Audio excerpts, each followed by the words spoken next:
performance to it being the preseason. And after the game, Hard Knocks cameras caught Kyler asking Antonio Brown why the Raiders had to blitz him so much. Earlier this week, Cliff Kingsbury said that he's intentionally keeping his play calling close to the vest in the preseason. And yesterday, Murray explained just how limited the Cardinals offense is right now. Take a listen. It gets frustrating when, there might not be anything open and we go out there and we look like how we looked last week. And then, people are talking about you. But you also got to understand, like I said, it's preseason and we were running like literally like 6 or 7 plays. So, there's nothing to be too negative about just because we know what's really going on. Shannon, how concerned should the Cardinals be about their offense? They should be very concerned. I don't care if you run 6 plays or you run 600 plays. If you can't block, you're not going anywhere. Yeah. You see, Skip, so what? Cliff Kingsbury says we're not running a whole lot of plays, and he said, we on a limited basis. So is blocking on a limited basis?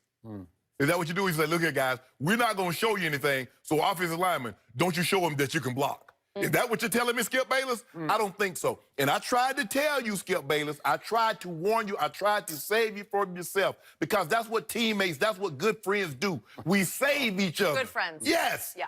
I said, Skip, what you don't understand is that he's leaving a situation where he had the best offensive line in football, and he's embarking upon a situation where he's going to the worst offensive line in football. Now, that offensive line is so bad. Now, I don't know if Josh Rosen can play or not. But the line was so bad that they went back into the draft after taking a quarterback with a top 10 pick. Yeah. They got another one with the first overall pick. But if this offensive line doesn't play any better than what it's played over the last couple of years, they'll be back in the draft again looking for a quarterback because they're going to get this one hurt. Now, what you see, Skip Bayless, because he is smallish and he is willing to give himself up without a whole lot of fight, you see him go down quite easily. And the blueprint is out there. They're going to heat him up, Skip Bayless. You know that, I know that, because you want... They're going to try. Even young quarterbacks, you want to speed their process up. Absolutely. We don't want you to sit back there patting the football. We're going to speed you up. And even when we don't, we're going to make you think we're speeding you up because we want you to see ghosts. The problem that they have, Skip, I don't know if it's schematically, I don't know if this scheme that Cliff Kingsbury has brought to the NFL, I don't know if it'll work or not. I don't care if you run 4 wides, 5 wides. I don't care if you run the veer. If you can't block, you can't win. And that is their problem.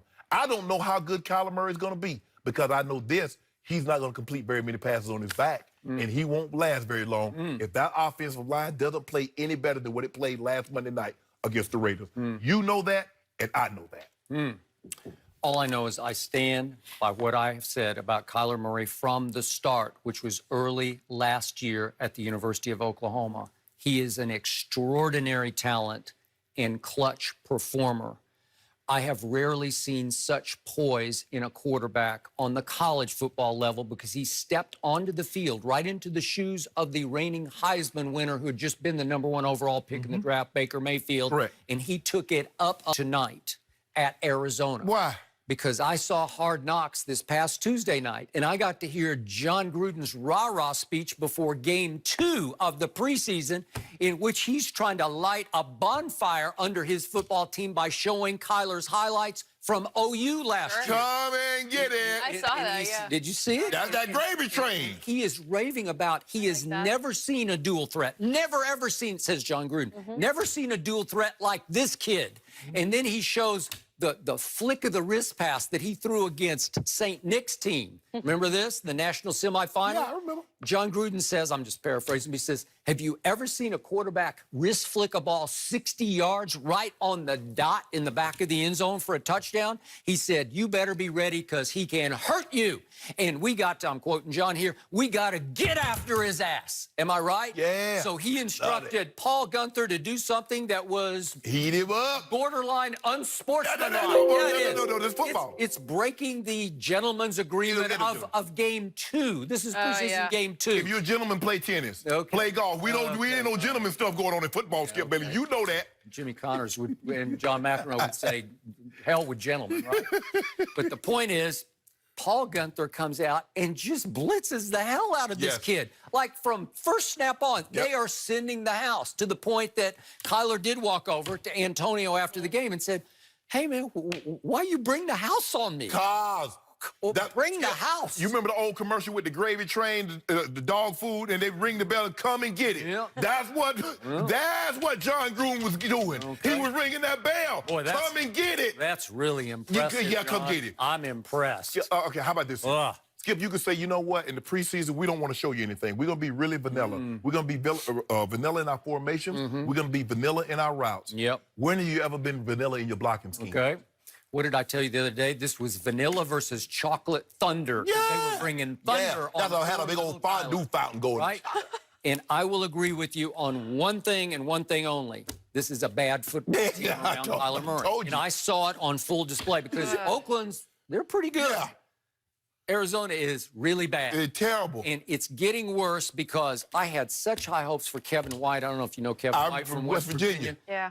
In college football, I would watch him just bully other teams. Yep. He would just go up and just snatch it from people. And he gets drafted high by Chicago. Like and 7, I think, 7 or 9. Hurt. I thought that was actually too low for him. But he got hurt, and then he got hurt the next year. And he winds up in Arizona and pulls his hamstring. And finally, even Cliff Kingsbury, who's close to Dana Holgerson, who coached him at West Virginia, and I'm sure they had high hopes like, God, we got something here. We got diamond in the rough. Right.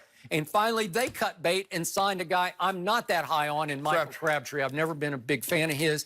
He played at Texas Tech pre-Cliff Kingsbury. He didn't play for Cliff. But the point is, so now it's Michael Crabtree and... He might be good, Skip, because they ain't got no... I don't know. That ain't going to be good, because you know who Talib played for the Rams. Debo going to snatch that chain. You know, Crabtree coming out there. And they as ain't going much to be good. as I love and admire Larry Fitz, but he's getting up there. Yeah. Man. I mean, what are we up to? That's year 16, I think. 16, okay. Yeah. It's impressive. And then I like Christian Kirk, but is it enough? And I like Trent Sherfield from Vanderbilt University, but is it enough? And I loved Hakeem Butler that they drafted in the 4th round. They stole him from Iowa State. I don't know if you got to see him. A little bit, yeah, I did. 6'6", 225, and he just broke his hand and might be gone for the season.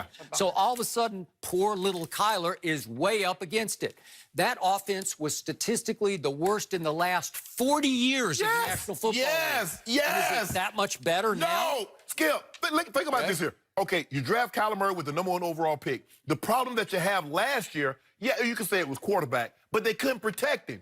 So what do? They get more wide receivers. Now, if you're playing 7-on-7 and you got nobody that's going to rush Kyler Murray and he's just going to throw the ball around, that's perfect. But you draft quarterback, wide receiver. You don't get offensive lineman until round 6 and round 7. And you expect to be good? Yep, okay. So I will give you this much. I trust Kyler a lot more than I trust Cliff Kingsbury. Okay. Because Kyler can play. I don't know if Cliff, who got fired at Texas Tech after going 35-40, I'm not sure his stuff will work at this level. I think it will. Right. Because it really worked on the offensive side at Texas Tech, and you know, it was a pipeline of quarterbacks to pro football. But also, Patrick Mahomes. Skip, you're talking about how John Gruden was whipping his guys up in a frenzy to get ready to play this game. But don't you think for 1 second that John Gruden wasn't looking across that field and say, this young guy think he can come in here with that bull jive system and show me up? He was thinking that. I would agree. Because look at how it wasn't about Kyler, it was about Cliff.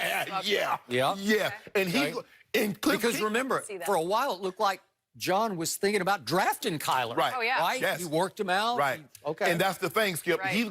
Cliff Kingsbury is going to face a lot of that. Yes, defensive guys are going to get after Kyler Murray, but head coaches are looking like, hold on, this guy came from, he couldn't even win at college, and he gets one of the most prestigious jobs in the NFL based off what? Like, you're not the biggest Gruden fan, but he did win a Super Bowl. He did win a Super Bowl. Yeah. He's like, hold on, this guy had Pat Mahomes, and he won what with my homeboy? He had Baker Mayfield. He had Davis Webb. Yes. So don't think it's egos all around. Yes, defensive coordinators do not want Kyler Murray to show them up, but head coaches does not want Cliff Kingsbury to outcoach them either. Okay. I will bet you that even though their schedule is brutally difficult, that slowly but surely Kyler will figure out how to make some plays in this league. And by midseason, you will be sitting over there on Monday saying, you know what? They ain't winning 5 games. It looked pretty good yesterday. They will not win 5. Well, that's really bold of you. What? Wow. They had the first pick in the draft last year. Well, but hold on. He had generational talent. Generational talent, turn it around just like that. They got a shot to win 5.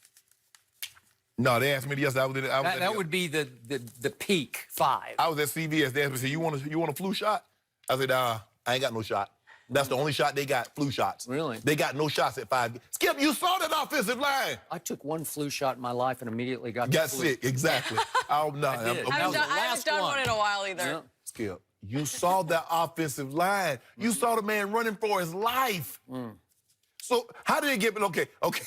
Between what you saw last Monday and what you're going to see... Remember, last Thursday night was not a fair fight because I will bet you that in camp practice, they haven't practiced a whole lot versus hot receiver blitzes where you've practiced too. What the hell you been doing all this time? Well, you've been trying to just figure out how to play football. No, you're supposed to already know that, Skip Bayless. See, that's... Skip, you work on that. That's like day 1, day 2 install. You don't think they're working on it right now? It's too late. Yeah, It's too late. We already done see. We already done found Skip. But here's the thing. Once I break into your house once, I already know you're going to fix the front door. I'm coming in through the bathroom window. Really? See, we got other avenues. Yeah, it's too late. See, once you start working on that, I already got another plan how I'm going to get in. I know you leave the basement door unlocked. Just a step behind. Yep. Lots to fix. All right, tackle. He not very good. Your left guard a little slow, too. Heavy. Just watch. Just watch and wait. Just remember I said this. Extraordinary performer. Well, I tell you what, he better get some Tyron Smith and some Zach Martins and some Travis Fredericks up there, the black Travis Frederick, to block for him. Because that offensive line going to get him hurt. Starting to worry about the guy. Jeez. No, It's good. he just fine. Did he take any shots the other night? No. He got down, Skip, that's another thing. He's going down very easy. Okay, well, no, he's going down smart. As opposed to Robert Griffin III, who went down dumb every time. No, okay. He knows how to avoid the career-threatening shots. We saw it all last year. Did you ever see him take a shot? You got to get one. Nope. You got to get one. It's inevitable. He ran for 1,000 yards last year, and I didn't once see him put himself in a precarious situation. He ain't run no 1,000 yards against no NFL player. We'll see. When he in the NFL, you saw what they doing. You see how they flatten out, make him get rid of that ball. Give it up. Want to bet he'll look better in this game than he did in the last Who one? they playing? I'm not even Minnesota. Yeah. Oh, no. I bet it don't. He also I bet said it he don't. grew I up bet cheering Zim for come the get it. Vikings. I bet you Zim come get it. Well, they'll be ready this time. Skip, you know Paul Gunther. He was the linebacker coach of the Zim. No, I got it. That's his system. Yeah. An easy And challenge. you know Zim come get folk. Oh, yeah, I bet he don't. defense. I bet he'll look better than And I think it does go back to all the coaches wanting to show Kliff. Yeah. Hey, it isn't as easy. He come out there with all that as gel. it He may come on that appear. Axe body spray, doing all these commercials. Hair gelled up a on the little like that. sideline. You see all the other coaches. You look at Gruden. Stomach poking out. Coach Belichick got a cutoff sweat. Yeah. And he out there all slim and trim with a fitted shirt on. Oh, no. And he worried about his Madden rating, what it looked like. Yeah, they finna do him. The Madden rating. I think he might regret telling everyone about that one. We've talked about a lot of quarterbacks today. Baker is next. What did Baker Mayfield's text to Daniel Jones say about Baker? We'll tell you next. Y'all got it.